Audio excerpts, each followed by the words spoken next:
जय माता दी दोस्तों, स्वागत है आपका हमारे YouTube चैनल पर। आज मैं आपको इस वीडियो में कार्तिक मास के महात्म्य का पहला अध्याय सुनाऊंगी। मैं सिमरू माता शारदा, बैठे जिह्वा आए, कार्तिक मास की कथा लिखे कमल हर्षाए। तो आइए करते हैं कथा को प्रारंभ। नैमिषारण्य तीर्थ में श्री सूत जी ने 88,000 शौनकादिक ऋषियों से कहा, अब मैं आपको कार्तिक मास की कथा विस्तार पूर्वक सुनाता हूँ, जिसका श्रवण करने से मनुष्य के सभी पाप नष्ट हो जाते हैं और अंत समय में वह बैकुंठ धाम की प्राप्ति होती है। सूत जी ने कहा, श्री कृष्ण जी से अनुमति लेकर देवर्षि नारद के चले जाने के पश्चात सत्यभामा प्रसन्न होकर भगवान कृष्ण से बोली, हे प्रभु, मैं धन्य हुई, मेरा जन्म सफल हुआ। मुझ जैसी त्रिलोक्य सुंदरी के जन्मदाता भी धन्य है, जो आपकी 16,000 स्त्रियों के बीच में मैं आपकी परम प्यारी पत्नी बनी। मैंने आपके साथ नारद जी को वह कल्प वृक्ष आदि पुरुष विधि पूर्वक दान में दिया, परंतु वही कल्प वृक्ष मेरे घर लहराया करता है। यह बात मृत्युलोक में किसी स्त्री को ज्ञात नहीं है। हे त्रिलोकीनाथ, मैं आपसे कुछ पूछने की इच्छुक हूँ। आप मुझे कृपा कार्तिक महात्म्य की कथा विस्तार पूर्वक सुनाइए, जिसको सुनकर मेरा हित हो और जिसके करने से कल्प पर्यंत भी आप मुझसे विमुख न हो।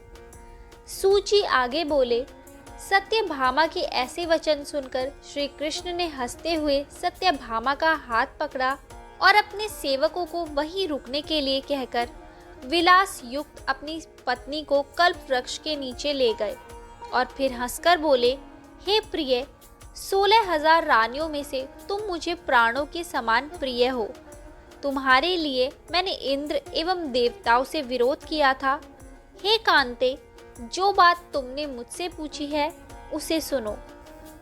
एक दिन मैंने तुम्हारी इच्छा पूर्ति के लिए गरुड़ पर सवार होकर इंद्रलोक जाकर कल्प वृक्ष मांगा। इंद्र द्वारा मना किए जाने पर इंद्र एवं गरुड़ में घोर संग्राम हुआ और गोलोक में भी गरुड़ जी गोओं से युद्ध किया। गरुड़ की चोट से उनके कान एवं पूंछ कटकर गिरने लगे, जिससे 3 वस्तुएं उत्पन्न हुई। कान से तंबाकू, पूंछ से गोभी और रक्त से मेहंदी बनी। इन तीनों का प्रयोग करने वाले को मोक्ष नहीं मिलता। तब गोओं ने भी क्रोधित होकर गरुड़ पर वार किया, जिससे उनके 3 पंख टूटकर गिर गए। इनके पहले पंख से नीलकंठ, दूसरे से मोर और तीसरे से चकवा चकवी उत्पन्न हुए। हे प्रिय, इन तीनों का दर्शन करने मात्र से ही शुभ फल प्राप्त होता है। यह सुनकर सत्यभामा ने कहा, हे प्रभु, कृपा मुझे मेरे पूर्व जन्मों के विषय में बताइए कि मैंने पूर्व जन्म में कौन कौन से दान, व्रत व जप नहीं किए हैं। मेरा स्वभाव कैसा था, मेरे जन्मदाता कौन थे और मुझे मृत्युलोक में जन्म क्यों लेना पड़ा। मैंने ऐसा कौन सा पुण्य कर्म किया जिससे मैं आपकी अर्धांगिनी हुई।